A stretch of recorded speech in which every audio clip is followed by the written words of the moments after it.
Hello बच्चे, welcome to my channel. तो आज हम पढ़ने वाले हैं कक्षा 10वीं का सामाजिक विज्ञान का वर्कशीट। यहाँ वर्कशीट नंबर 15 ये देख रहे हैं, 8 अगस्त 2020 का वर्कशीट है। और इसमें जो है राजनीतिक विज्ञान में ये जो चैप्टर लिया गया है सत्ता में साझेदारी। इससे पहले भी कई एक वर्कशीट सत्ता में साझेदारी के बारे में हमने किया है।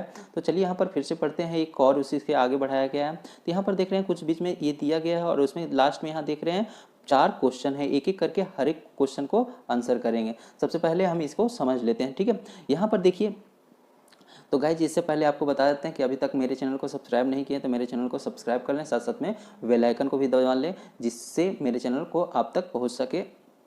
चलिए यहाँ देखते हैं। बेल्जियम एवं श्रीलंका के उदाहरणों के द्वारा हमने सत्ता में साझेदारी के 2 विभिन्न रूपों को देखा।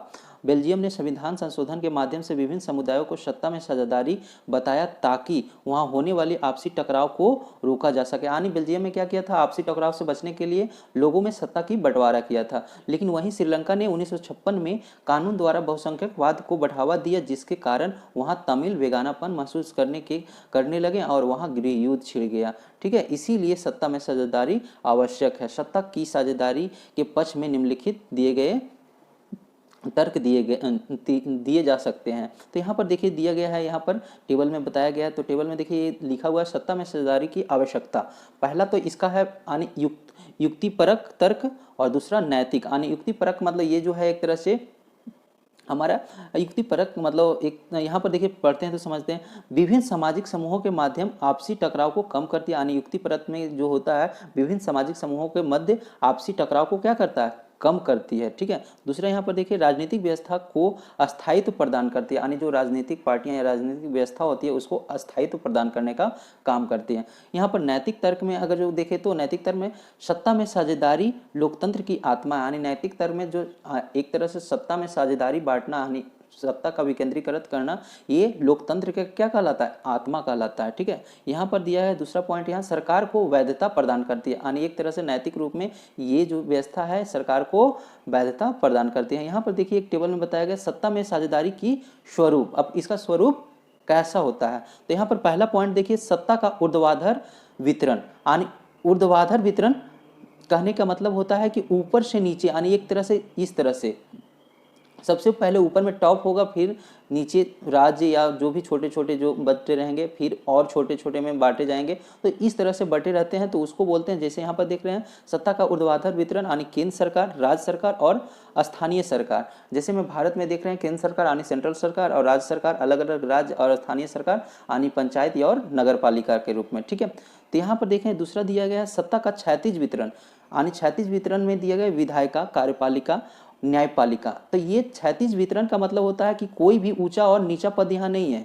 वहाँ तो सेंट्रल सरकार और केंद्र सरकार और राज्य सरकार और स्थानीय सरकार में क्या होता है कि अंतर होता है। हेड होता है केंद्र सरकार, मध्य में होता है राज्य सरकार और नीचे होता है स्थानीय सरकार सबसे। लेकिन यहाँ सभी का क्या होता है, पावर एक तरह से दोनों सभी का पावर इक्वल होता है। इसी को हम क्षैतिज इस रूप में लिखा जाता है, तो इसी को क्षैतिज हम कहते हैं, ठीक है। तो यहाँ पर देखेंगे इस टेबल में इस पॉइंट में बताया गया है यहाँ पे विभिन्न सामाजिक समूहों मसलन भाषी और धार्मिक समूहों के बीच सत्ता का वितरण। जैसे बेल्जियम में सामुदायिक सरकार, बेल्जियम में क्या हुआ था, सामुदायिक सरकार में वहाँ भाषा के आधार पर सरकार एक गठित हुई थी। एक तो वहाँ केंद्र सरकार राज्य सरकार थी ही, लेकिन साथ साथ में भाषा के आधार पे धर्म के आधार पे भी कुछ सामाजिक समूहों का गठन हुआ था। यहाँ पर देखते हैं, यहाँ पर चौथे पॉइंट में दिया गया है विभिन्न सामाजिक समूहों को दबाव समूहों एवं राजनीतिक दलों के माध्यम सत्ता का वितरण। एक तरह से राजनीतिक दलों और राजनीतिक दबाव पार्टियां जो भी है उसमें भी सत्ता का बांटना साझेदार करना,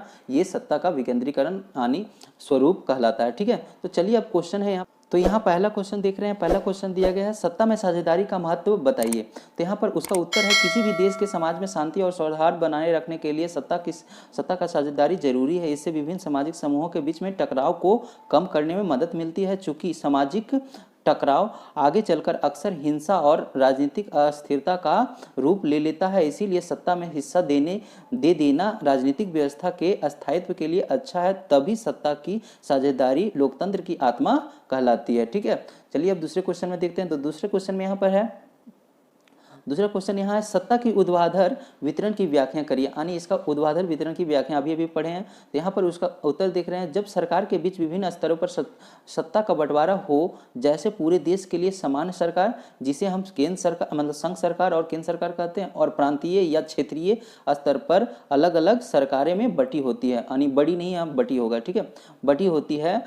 जैसे यहाँ देख रहे हैं, उच्चतर और निम्नतर स्तर की सरकारें के बीच सत्ता के ऐसे बंटवारे को ऊर्ध्वाधर वितरण कहते हैं, ठीक है।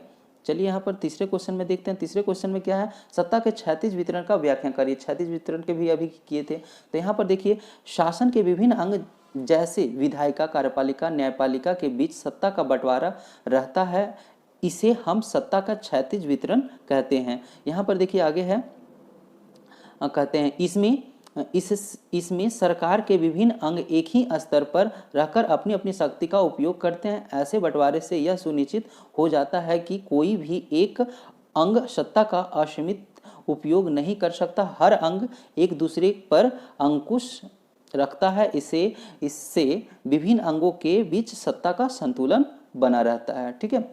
चलिए अब चौथे क्वेश्चन में देखते हैं। चौथे क्वेश्चन में क्या है, तो चौथे क्वेश्चन में पूछा जा रहा है, भारत में सत्ता की साझेदारी के कौन कौन से रूप अपनाए जाते हैं, उदाहरण के माध्यम से स्पष्ट करिए। तो चलिए यहाँ पर देखते हैं। यहाँ पर उत्तर देख रहे हैं आप, भारत एक घनी आबादी वाला देश है। पूरे देश के लिए एक ही सरकार के द्वारा कानून बनाना शांति, यहाँ पर कॉमा होगा, शांति तथा शांति व्यवस्था बनाना संभव नहीं है। इसीलिए सरकार को विभिन्न स्तरों में बांट दिया गया है। पूरे देश के लिए केंद्र सरकार, राज्य स्तर पर राज्य सरकार, जैसे में एग्जाम्पल में यहाँ देख रहे हैं, हरियाणा, यूपी, बिहार, राजस्थान, और स्थानीय स्तर पर पंचायत और नगरपालिका में बटी हुई है। तो बच्चों ये समाप्त हो गया, 4 क्वेश्चन ही था। तो आशा है कि मुझे ये वीडियो देखकर आपको काफ़ी हेल्पफुल होगा, आपको क्वेश्चन करने में काफ़ी आसान होगा। तो मेरे चैनल को सब्सक्राइब कर लें, अगर जो सब्सक्राइब नहीं किए हैं, साथ साथ में बेल आइकन को भी दबाएं और वीडियो को लाइक करें और शेयर भी करें अपने दोस्तों के साथ जो अभी तक कंप्लीट नहीं किए हैं। थैंक यू गाइज मेरे वीडियो को देखने के लिए।